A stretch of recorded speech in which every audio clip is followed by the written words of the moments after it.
The digital revolution made many developers invent tools that would eliminate some of the non-linearities that would be brought in the analog world by hardware devices. But little by little, some developers came back with sample libraries, plugins, tools that would bring back those elements in the digital world, and even to the point of bringing them all into one plugin.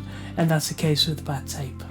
You and I, a delicate rise, I'll never feel. Hi everyone and welcome, my name is ThomC, and today we're going to be taking a look at Bad Tape by Denise Audio. Denise Audio is a company from Leiden in the Netherlands. If you've never been to the Netherlands, I highly recommend it to you because it's beautiful.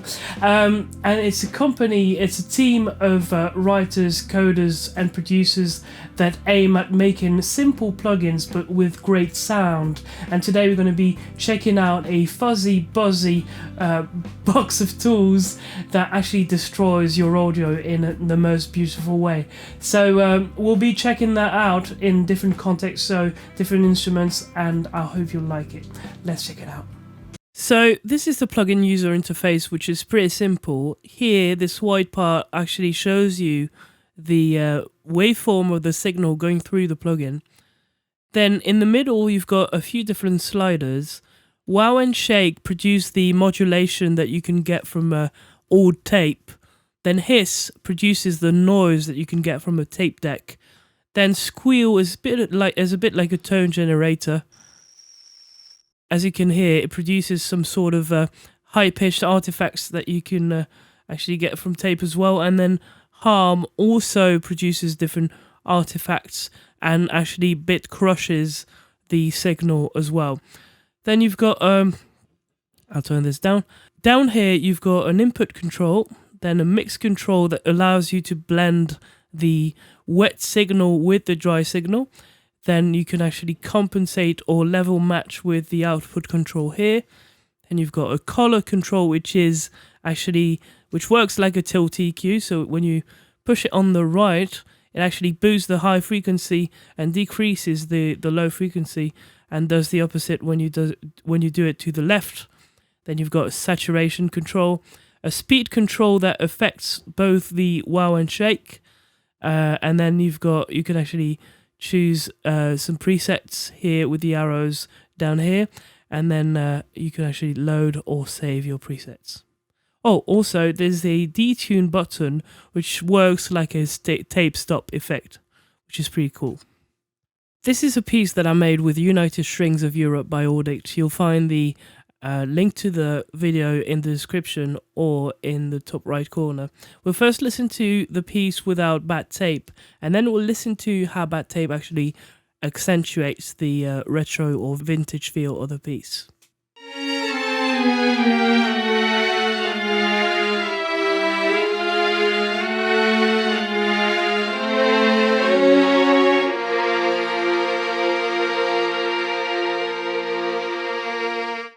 Now with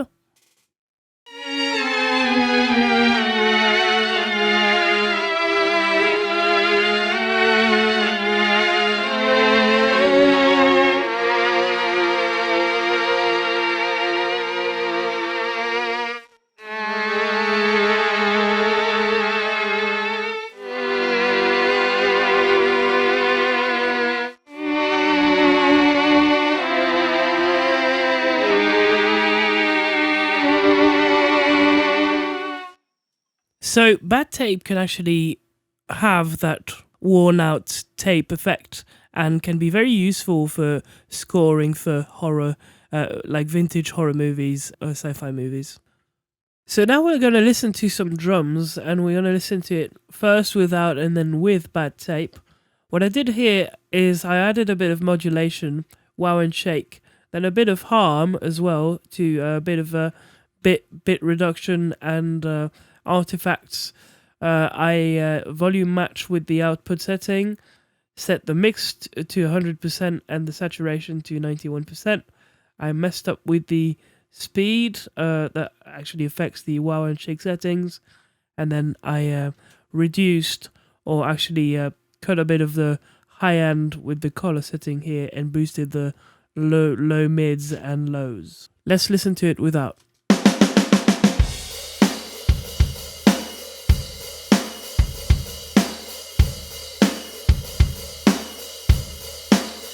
Now with.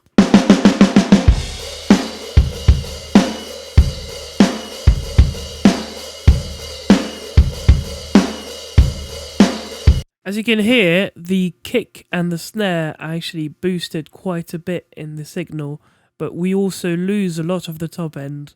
And actually the wow and shake settings have a lot to do with that. So we'll listen to it now in context, without first and then with.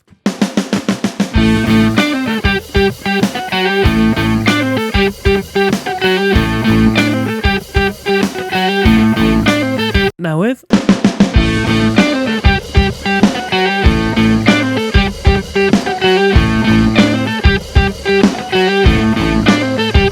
So it is pretty drastic here, and maybe we don't need to lose all that top end, but I think that we can achieve some pretty cool sounds with this bat tape plugin on drums. So yeah, that was it for the drums. So now we'll listen to bat tape on the master bus, first without the plugin and then after with. This is a piece that I made with a few digital plugins, digital synths, and it's nice to actually use a bit of tape saturation to try and bring back a bit of that analog sound, and I think that with bad tape we can actually achieve that. So we'll try and listen to it before and after. This is before.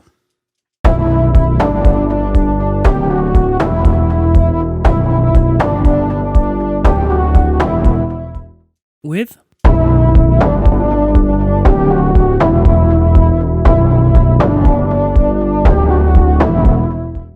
Well, you can definitely hear that on the keys instrument. We can actually hear that modulation, that wow and shake have that fluttery effect on the track. Also, we can hear that the saturation actually brings things together, and I really like the color control, which could be very useful on kick and snare. But also on a vocal, for instance, if you want to enhance a bit of the high information. So to me, it really works like a tilt EQ.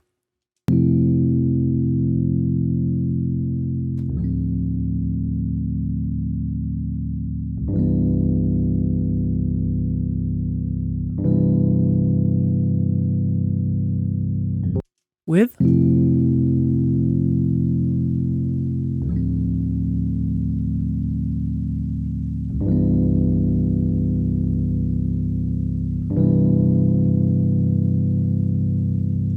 Let's now listen to it in context, without the plugin first and then with.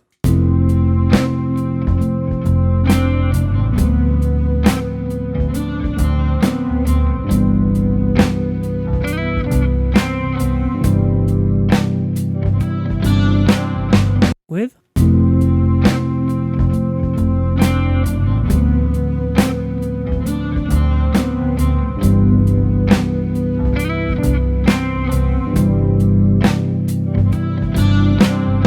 I think bat tape is really efficient when you need to add a bit of movement, a bit of noise, a bit of grit to the signal and make the sound more interesting.